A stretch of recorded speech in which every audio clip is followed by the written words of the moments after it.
What's going on, guys? Welcome back. Episode 14 of the Next Season podcast. In episode 13, I dove into a brain-based framework for goal setting and pursuing goals at the next level. And we talked about how to break down what you want into actionable steps using some neuroscience tools and tricks that are designed to help you make emotional connection and build that emotional connection to your goals and help you with the pursuit and the adherence in the process. And today what I want to do is go even deeper. So this episode is not just about your goals and not just about your actions.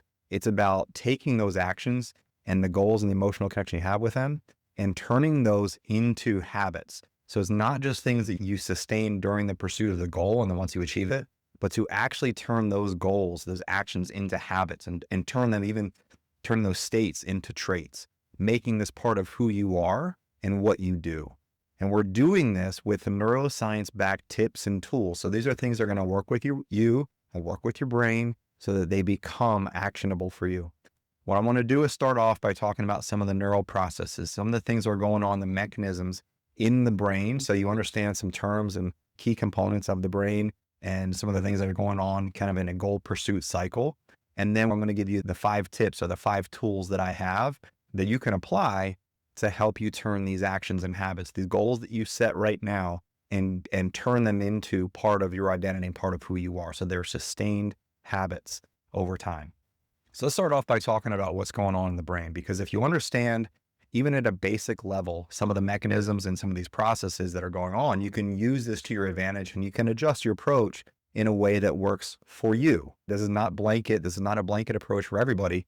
You have to adjust and modulate an approach that works for you. So this is not meant to be an exhaustive masterclass, and I'm not here to teach you all the neuroscience and the different parts of the brain. I'm not trained or credentialed to do that. And that's not what my role or my goal is. I'm going to have guests that are going to be able to provide much more expertise in these areas, and they're going to be able to share more. What I want to do is share enough for it to be useful information and perhaps create enough interest for you to explore this on your own more. And of course, we can have conversations about this further. At a high level, there are 2 key processes at play when it comes to creating habits and goal setting and goal pursuit and kind of the formation of habits. The first is called long-term potentiation, or LTP, and the second is called long-term depression, or LTD. And so imagine yourself stepping into a batter's box or standing on a pitcher's mound. And if you've ever played on baseball fields, especially the baseball field's been around a long time and maybe don't have professional grounds crews and maintenance crews, over time, the constant use wears down the batter's box, especially the right batter's box, the right-handed hitters, and of course the mound at the rubber, right? It creates those grooves. And the first time you dig in on a brand new field, it's hard, right? It doesn't seem like anything's happening. But if you've played on one of those fields that's been worn over time and not recompacted really well, you know how deep those ditches can be. Maybe a better way to think about this is a game trail or an animal trail in the woods. If you've ever walked through the woods and there's no path or no trail, it's going to take you longer and you're going to have more obstacles and challenges in the way. But if animals have followed that same path for years, or if you take that same path over and over and over, you start to clear that path and becomes much easier for you to get through. And the same thing is going on in your brain. The more you practice habits in the pursuit of goals, or really practice habits and routines in anything, the more clear that path and the more ingrained that habit is. It's easier for you to repeat because it's natural. It's become a habit. And eventually that habit becomes a trait, becomes part of who you are. And this is your brain's version. This is LTP. All right. This is long-term potentiation. When you repeat in action, like refining your swing or perfecting your fastball your mechanics as a pitcher, your brain strengthens those neural pathways that control the skills that are associated with the body movement. And so it's your brain's way of making those movements and thought patterns faster and more efficient. You can do the same with cognitive things. You can do the same with emotional control and mood regulation and things like that. The more that you practice those habits, the more ingrained, the more of a path that you create inside your brain, and the less it takes you to have to think about it. Okay? That's long-term potentiation. Let's talk about long-term depression, or LTD. This is not about mood or mental health, even though the word depression might make you think that. Instead, it's about your brain filling in and smoothing over the pathways if you stop using them. So think about that same batter's box or the game trail in the woods. If no one steps there for a while, the grooves are going to start to fill back in, or the grass is going to start to grow back over, and the plants are going to start to grow back over. And eventually it's like they were never there. So if you stop practicing the habits that you want to develop, so let's say you've got a certain mechanics that you want in a swing, or maybe it's the emotional control, again, the cognitive things. If you stop practicing, so that if you are not practicing your visualization, eventually those pathways start to close back up, and those neural pathways become filled back in. And so it becomes more difficult for you to navigate those same pathways again. You can relearn them, and oftentimes very quickly, but that's what's happening. That's long-term potentiation versus long-term depression. Now, there's a positive side to LTD too. So it's actually a good thing. It's how your brain clears out bad habits and unused patterns. So if you're trying to undo a pattern, the less that you do that pattern. So let's say, for example, you've been pulling your head off a ball, or maybe you're losing focus after an at-bat. LTD helps you unlearn that pattern. The longer that you avoid that bad habit and replace it with a better one, the weaker that pathway becomes of pulling your head off the ball. So that's long-term depression. Think about, again, perfect example is clearing a path in the woods. Long-term potentiation is forging a path. Long-term depression is that path filling back in.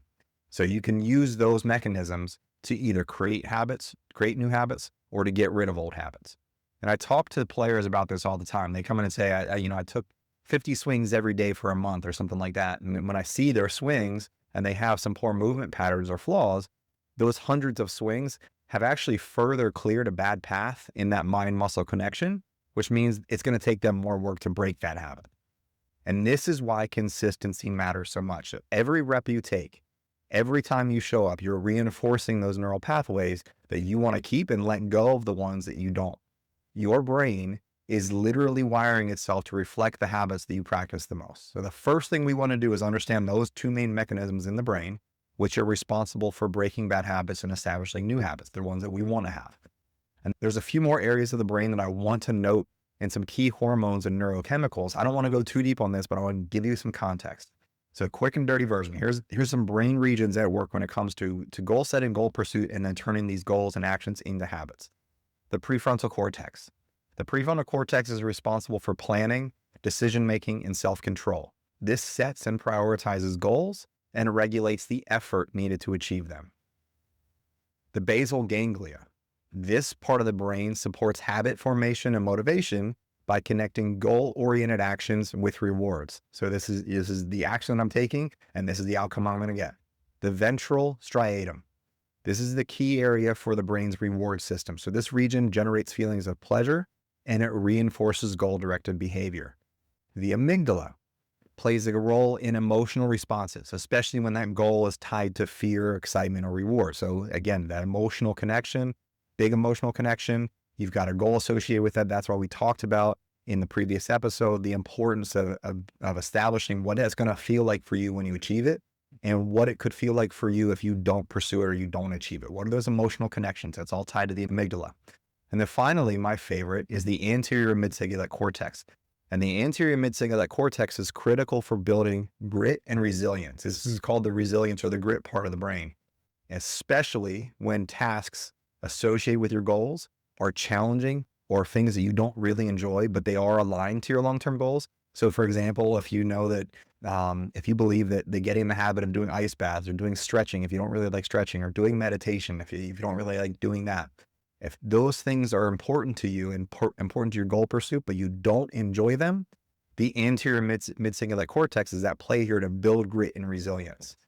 But again, this is something that has to be something that you don't enjoy. If you enjoy getting in the ice bath, if you enjoy stretching or meditation, it's not going to have the same effect. So that's an important caveat. So those are some of the brain regions that are involved here in the goal pursuit. I want to talk real quick about key hormones and neurochemicals. Again, very quick conversation, just so you have awareness.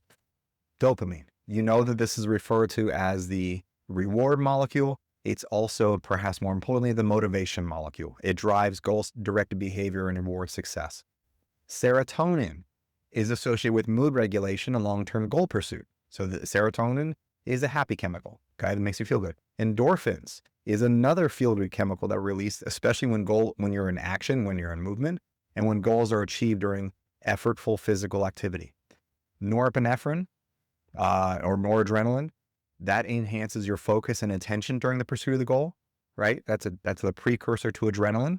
Okay, so norepinephrine and noradrenaline, or epinephrine and adrenaline, they're the same thing. So norepinephrine, noradrenaline is the precursor. Adrenaline or epinephrine is the adrenaline feeling. That's the rush. So they're associated with focus and attention and kind of keeping you going during the goal pursuit. Cortisol, often linked to stress. Cortisol is released when you're tackling difficult challenges, things that put you under stress. Exercise is the most perfect example. You're putting your body into stress and you grow from that stress. In small amounts, it heightens alertness. But again, chronic elevation can impair goal achievement because it's too much of a drain on your body. Oxytocin is another one. It's the bonding hormone. And this plays a role in collaborative or relational goals. So anytime that you're talking about teamwork, anytime you're talking about mutual goals between people, oxytocin is at play here. That's the bonding hormone. And then finally, one to call out here is testosterone. Testosterone is linked to competitiveness and drive. If we don't have testosterone, we're not having that same internal drive and competition. And now again, too much, too far competition, too much, where it's, if we go back to the episode on ambition, we talk about the different types of drive. Too much can lead to envy, which is really dangerous, but in the right amounts, that competitiveness, that drive can help us achieve more. And as long as we're combining that with oxytocin, then we're able to do things at a healthier level. So let's talk about a little bit what's going on, neuroscience in action, kind of the goal cycle. So when we set out on a goal, right, when we start to have some anticipation of that goal, you're going to have dopamine spikes. That's the beginning, right? And you're going to say, I can do this. And you're going to get really excited about the potential outcomes and what that's going to feel like. So your dopamine starts to go up when you set that meaningful goal, and it drives excitement. It kind of builds commitment. And then you get into the work of effort and challenge. Now it's in the pursuit. And that's when the prefrontal cortex comes in. When things get hard and you're doing those hard things, it's the anterior mid-cingulate cortex starts to engage. Your focus and attention increases. You're having to adapt. And all of that is increasing your norepinephrine, your noradrenaline, eventually your adrenaline. And of course, cortisol is at play because it can be stressful. As you're starting to see some small wins, you're starting to see some progress, then you start to see that dopamine increase again. So that releases it within incremental achievements. It reinforces the effort that you're putting in. Then you have achievement. Now you're starting to see real progress, okay? That dopamine surges upon success. Endorphins and serotonin create lasting satisfaction. And then you reflect upon that and you start to establish the habits. That's where the basal ganglia helps to encode that process, that entire cycle into habits, automating that future goal pursuit. That's as technical as I want to get. That's probably way more technical than I want it to be. But that's some of the neuroscience that's going on in the brain when it comes to goal pursuits. And now I want to talk about one of the myths that we often hear when it comes to goal setting and goal pursuits. And that's this whole idea of it takes 21 days to build a habit. I got bad news for y'all. That's a myth. And it comes from a very misrepresented and misinterpreted book from a plastic surgeon back in 1960. And that surgeon observed that it took his patients about 21 days to adjust their new appearances after surgery. So they would have the surgery, and it would take them about 21 days before they were kind of accepting of that new appearance and making the adjustments. And so his work was all about how long it takes to adjust to that self-image as opposed to actually establishing habits. Here we are, all right? And this myth has perpetuated through the last 60 years, making us think that that's the reality. Research tells a different picture, paints a different picture for us. It actually tells us that it takes anywhere from 18 to 254 days, with an average of about 66 days to turn typical or common actions into more automatic behaviors or habits. Why the big spread between 18 and 254? It can depend on the complexity of the habit. So something simple like maybe remembering to hydrate before a game is much easier to lock in than something more involved, like learning how to change your mental approach after a bad outing, a bad game. That's much more complex than just simply remembering to hydrate. So that's the complexity of the habit is at play here. Another big part of it is how often you practice that habit. So repetition is everything. The more consistently you practice, you're creating those neural pathways, your long-term potentiation. The faster that neural pathway starts to solidify, you're clearing the way, and then the easier that habit is to continue. And then certainly your environment as well. So if your surroundings your environment supports the habit that you're trying to pursue, it's easier for you to keep it going. But if you're constantly surrounded by distractions or by bad influences, it's going to take you longer for that habit to stick. The bottom line is this: habits and forming habits and building habits over time and turning them into traits is a long game. And they're built through compounding action. It's tiny, consistent efforts that you stack up over time. It's never about perfection. It's about showing up day after day until that habit starts to become who you are. Okay, it's just part of who you are. So I know that that's kind of technical. I know I talked really fast through that. Again, I did not want to get super in the weeds on that and super in depth. I wanted to give you enough of an idea of what's going on the brain level. If you want to skip that part, that's great. If you want to revisit that part, if you thought it is relevant or useful, that's great too. I just wanted to get it out there. Now that we have that foundation, again, what's happening in your brain, how long it takes to form habits, I want to get really practical with you. I'm going to walk you through 5 quick and powerful neuroscience supported strategies that are going to help you turn those goals into habits that are sustainable for you. And these are in no particular order, but in my personal opinion, the last one that I'm going to give you, it might just be the best bang for your buck. And if you do nothing else, that one's really going to help you. So let's roll. The first tool in this is going back to create a player identity and never summit goals. One of the best places to start with goal setting and goal pursuit and habit formation is thinking about and building an emotional connection to the person that you want to become. And I'm going to strongly recommend you check out or revisit episode 8 on ambition, where I talked about this specifically. You don't have to stop this episode, but if you want to go back and check that out and then restart here, it's not going to hurt.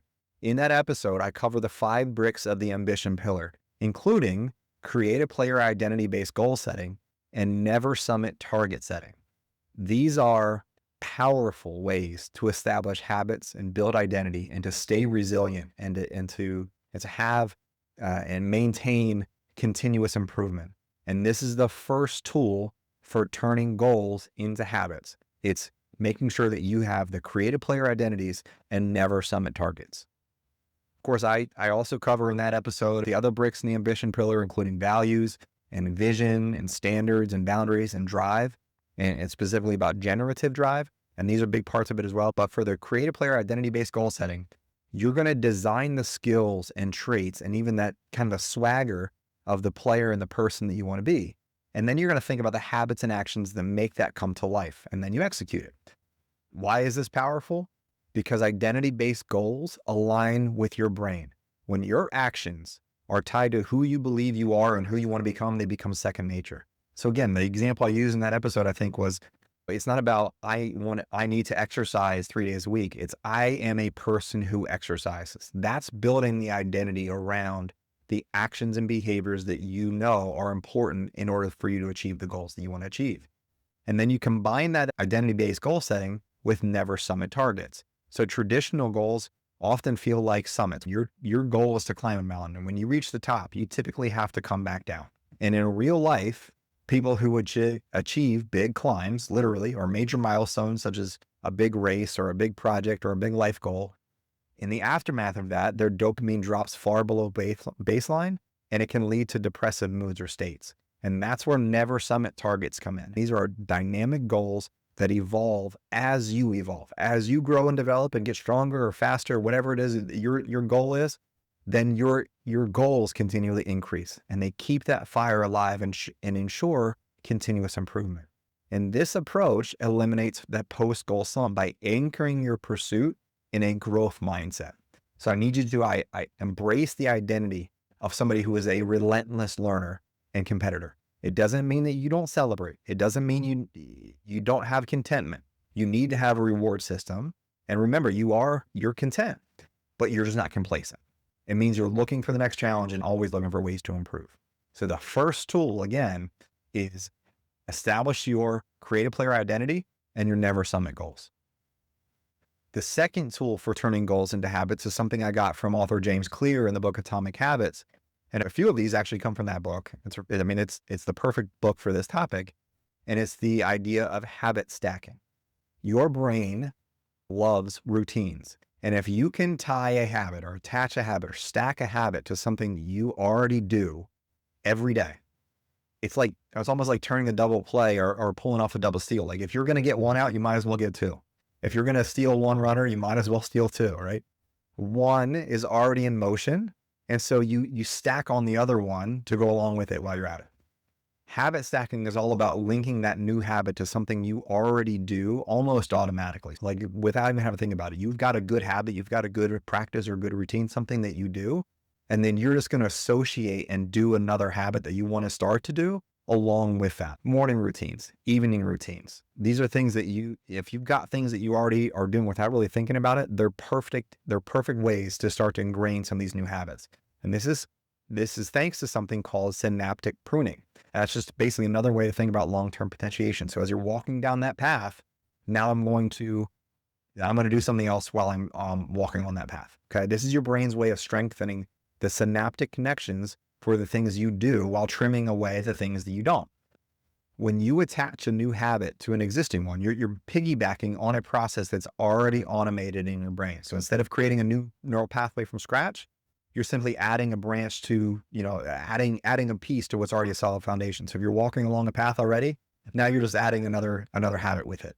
The first step to do this is to begin having awareness and maybe even starting to track some of the good habits that you already have in your routines that could be suitable to stack with. So for example, if you already wake up in the morning and you've established the habit of drinking, let's say 16 ounces of water first thing when you wake up, and you have a goal that you want to start visualizing or practicing meditation, or maybe doing some stretching first thing in the morning to get loose. Okay. If you've already have that habit of drinking water, now as soon as you drink the water, you're going to take 5 minutes to do that meditation or visualization. And now those habits become stacked. So when you drink your water, you're doing your visualization. That's the stacking habits. And this works because your brain craves that efficiency. When you're tying those habits together, you make it easier to remember and execute. So here's my challenge to you. I want you to write down a couple habits that you already do.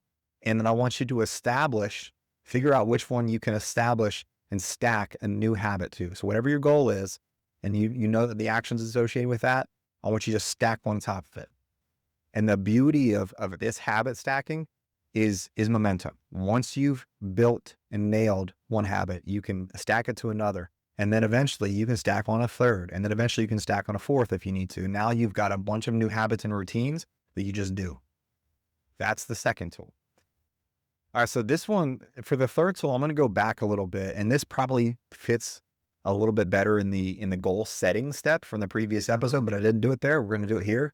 But it's still relevant here. And tool number 3 is the sweet spot rule, or something called the Goldilocks rule. Again, this is something that I got from James Clear, and I call it the sweet spot rule. When you set goals and you're wondering how hard or how easy to set them, think of it like you need to find the sweet spot on a bat. Okay. You can get a hit off the handle, or you can get a hit off the end of the bat. But the real power and the damage comes from when you find that sweet spot. And that's exactly what we're aiming for with our goals. What is the sweet spot when it comes to goals? Goals that are too easy are boring. You don't enjoy it. You don't get anything out of it. It's not worth it. They don't make you that much better. If it's goals that are nearly impossible, you get frustrated because you're never going to achieve it and you're set up to fail. But if you find goals that stretch you and scare you and kind of on that edge of no way, and you know that it's going to be hard as heck, but you can do it if you work at it, that's the sweet spot. If I had one food to eat for the rest of my life, it would be steak. And when you cook steak, you can get it rare, you can get it medium rare, you can get it medium, you can get medium well, and you can get it well done. And if you think of the difficulty level of goals like this, that's your scale, rare to well done. Easy, kind of easy, medium level easy, right? Kind of not easy, not hard. It's going to stretch you a bit, and then it's really freaking hard. Now, me personally, I like my steak medium rare. That's the only way. And if you're one of those weirdos that likes steak well done, I can't help you. Goals are different. I don't want my goals to be medium rare. I don't want my goals to be kind of easy. I need them to be scary. They need to be hard, but they shouldn't be well done, aka nearly impossible. If you do that too often, you're setting yourself up to fail. They need to be in that sweet spot of medium wells where they stretch you, they scare you, but you know if you put in the work consistently, You can do it. You don't want to cook your steak medium well, but you do want to set your goals there. So to do this, here's my challenge to you. I want you to take one of your current goals and I want you to tack on some additional levels of difficulty. And not a lot. Maybe it's like 10%, right? Maybe it's 15%, just a little bit harder. Maybe you condense your time frame a bit. Maybe you extend the numbers a little bit, whatever, however you're going to measure that, but just make it a little bit harder, but not impossible. If it makes you, like the question you got to ask yourself is, I can do this, but it's going to take work. What does that look like? That's your sweet spot. I want you to start there. I want you to see what happens. And then what you do is you apply that never summit concept. And when you achieve that goal, then you set out a new goal that stretches you further. And you set out a new goal that stretches you further. And that's how you combine or kind of habit stacking within the habits or within the tools. That's the third tool. The fourth tool combines a few concepts that I've talked about before, specifically in episode 10 on the mindset pillar. So again, if you want to go back and check out episode 8 on the ambition pillar, and you want to go back and check out episode 10 on the mindset pillar, two great places to kind of reinforce some of these concepts and revisit some of these concepts. We talked about win the inning, and embedded in that win the inning, in that brick, is the concept called chunking. And it's breaking big chunks, big tasks and big time frames into small chunks where you can just focus on being present and executing that small chunk of time and executing the small tasks within that bigger goal. And when you fall short or you step off the path, it's not failure because it's just one inning. It's just one piece of it, right? It's not an overall loss. And really what it is just data. It's just data points. So think about it. In baseball, you know that the best hitters are going to fail 7 out of 10 times. And when they fail, that's just data. That's information. It allows them to be curious. What worked? What didn't work? What can I do different? How's my approach going to change? It's not about how often you fail. It's what you do with that failure and that information.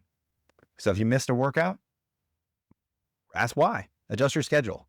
If you struggle out looking, you analyze the pitch sequence and you make a plan for the next at bat. And when you use failure, when you see failure as feedback, not as an outcome, you're not losing, you're learning. Your brain is wired to be able to course correct. And when you make a mistake, the error signals in your brain activate, it fine-tunes your behaviors, helps your decision-making. And every time that you recognize and adjust, and this takes an intentional thought, you're rewiring your brain to overcome and to succeed. Your working memory thrives on breaking things down, on chunking, and then resetting and refocusing, and then applying it again.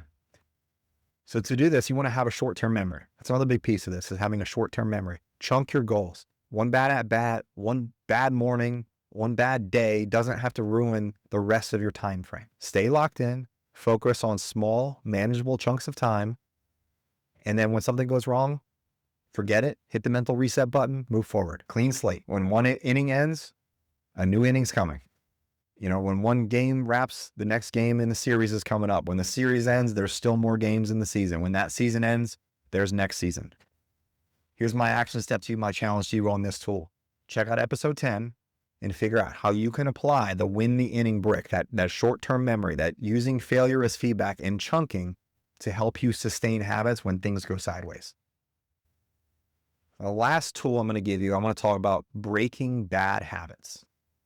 The key to habit formation is not willpower. It's about putting obstacles between you and the temptations or the habits that you're trying to break. When our daughter was a toddler, she used to suck her thumb. And we tried a whole bunch of different ways to get her to stop, but she just kept doing it. The thumb would go back in her mouth. And then one day we put on, I don't know what it was, but we put on this nasty smelling and apparently nasty tasting liquid. It was like this ointment on her thumb. And when she put it in her mouth, that was it. That was the end. She never put it back in her mouth again. Young brains are very plastic, and it's much easier for them to learn and to unlearn, right? So to learn new habits, to teach new habits, and to break habits. That's neuroplasticity, right? That's the ability to learn and change. As we get older, it's harder to do that. But that's just an example of something we did. We created friction, okay? And that's the fifth tool, is creating friction between your bad habits. If you want to avoid, let's say that you have a goal that you want to avoid social media before a game. You have a bad habit of being on your phone too much. Well, how do you create friction? Leave your phone in the locker room. Leave it in your dorm room. Leave it at home. Whatever friction points you can create. If you're trying to eat healthier, well, get all the junk food out of the pantry. When the path to your bad habit is harder, you're far less likely to go down that path. Friction disrupts the brain's automatic habit loops. And when your go-to response is interrupted, your brain has to engage intentionally and purposefully, and it gives you a chance to make a different choice. It's like kind of shifting gears mid-play. You regain control, right? You regain that composure. It's the same thing with when your stress levels are going up and you take a deep breath, all of a sudden now you're back present. You can make a different choice because you're thinking about it. So what I want you to do for this is I want you to pick one bad habit that's holding you back. Pick one bad habit that you know is not serving you. And this week, I want you to figure out how you can add small but effective obstacles and friction points between you and that habit, and then see how much easier it is for you to stay on track. So let's recap these 5 tools for turning your goals and actions into habits. The first is create a player identity and never summit goal setting.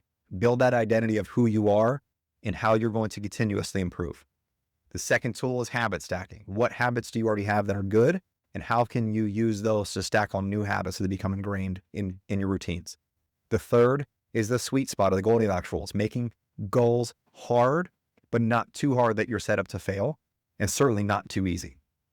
The fourth is using failure as a feedback, having short-term memory, and to chunking. And then the fifth is creating friction in the habits that you need to break. Those are your 5 tools that are going to help you turn your goals into habits and eventually into traits. Now it's your turn. I want you to take one strategy from today. I want you to put it into action this week. Success is never about being perfect. It's about persistence. So keep grinding, keep climbing, stay focused. We'll see you next time.